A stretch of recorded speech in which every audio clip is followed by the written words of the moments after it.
Guides, আজ আমি চলে এসেছি কলকাতার জাকারিয়া স্ট্রিট। এবছর রমজানে সেকেন্ডবার এসেছি আমি এই জাকারিয়া স্ট্রিটে।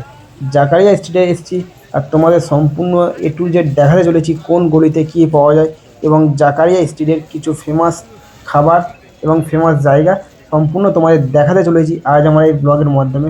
তাহলে সম্পূর্ণ ভিডিওটা দেখুন। জাকারিয়া স্ট্রিটের সামনে দেখতে পাচ্ছ তাসকিন এবং দিল্লি সিক্স। জাকারিয়া স্ট্রিটের খুব পপুলার এই দুটি দোকান। এখানে সম্পূর্ণ দেখতে পাচ্ছ কিচেনটা পুরো ওপেন কিচেন রয়েছে সব রোডের ওপরে। ফার্স্ট তোমাদের দিল্লি সিক্সের মেনু চার্টটা তোমাদের দেখিয়ে দিচ্ছি। এখানে দিল্লি সিক্সের মেনু কার্ড এবছরের রয়েছে। আর এখানে কিচেনটা রয়েছে সম্পূর্ণ ওপেন কিচেন রয়েছে। আর শুধু কাবাবের আইটেম এখানে বেশি পাওয়া যায়। এছাড়া তাসকিনে তোমাদের সম্পূর্ণ চলে এসেছি তাসকিনে। তাসকিনে দেখতে পাচ্ছ এখানে পুরো সম্পূর্ণ এখানেও সেম কাবাবের আইটেম বেশি। খুবই পপুলার এই দুটি দোকান।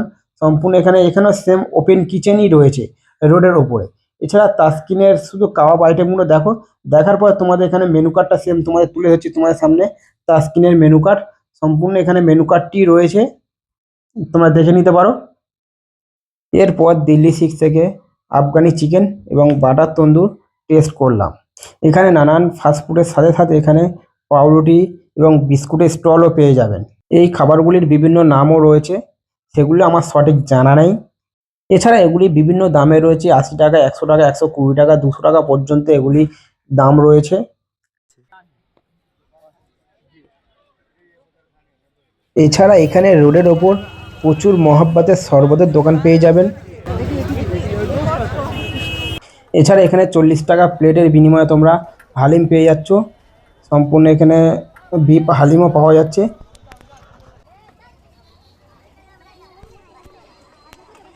এখন আমি চলে এসেছি আদম কাবাব শপ।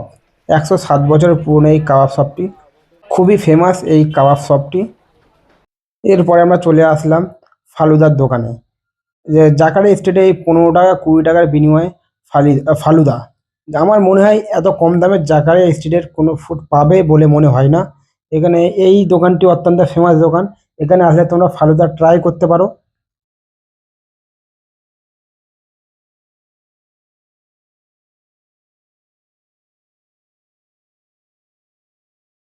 জাকারিয়া স্ট্রিট ঘুরতে ঘুরতে রাত অনেক হয়ে গেছে, এখন প্রায় 11টা বাজে। আর বাড়ি যেতে আমাদের সময় লাগবে প্রায় 12টা, সাড়ে 12টা লাগতে পারে। তার জন্যে অবশেষেই এই জাকারিয়া স্ট্রিটের প্রায় বাইরের দিকে চলে এসেছি। আর এখন রয়েছে নাখোদা মসজিদের সামনে। এখন 11টা পেরিয়ে গেছে, তার জন্য নাখোদা মসজিদের গেট সম্পূর্ণ ক্লোজ রয়েছে। নেক্সট বাজার যখন তাড়াতাড়ি আসবো নাখোদা মসজিদের ভিতরে প্রবেশ করবো এবং নাখোদা মসজিদে সম্পূর্ণ তোমাদের দেখিয়ে দেবো। এখনো পর্যন্ত কিন্তু এখানে যতগুলো শপ রয়েছে দেখতে পাচ্ছ সম্পূর্ণ শপগুলি ওপেন রয়েছে। এখানে এই শপগুলি থেকে তোমরা এখানে কেনাকাটি করতে পারো। এখান থেকে যারা কেনাকাটি করবে অবশ্যই তারা একটু বার্গেনিং করে নেবেন। এখানে বার্গেনিং করলে সমস্ত রকম ম্যাক্সিমাম প্রাইসের দাম অনেকটা কমে যাবে বার্গেনিং করলে। তার জন্য বলছি তোমাদের অবশ্যই বার্গেনিং করে নেবেন কেনাকাটির আগে। আজ আমার ভিডিও এই পর্যন্ত। যদি তোমাদের ভিডিওটা ভালো লেগে থাকেন অবশ্যই পেজটি ফলো করে দেবেন এবং ইউটিউব থেকে দেখলে চ্যানেলটি সাবস্ক্রাইব করে নেবেন।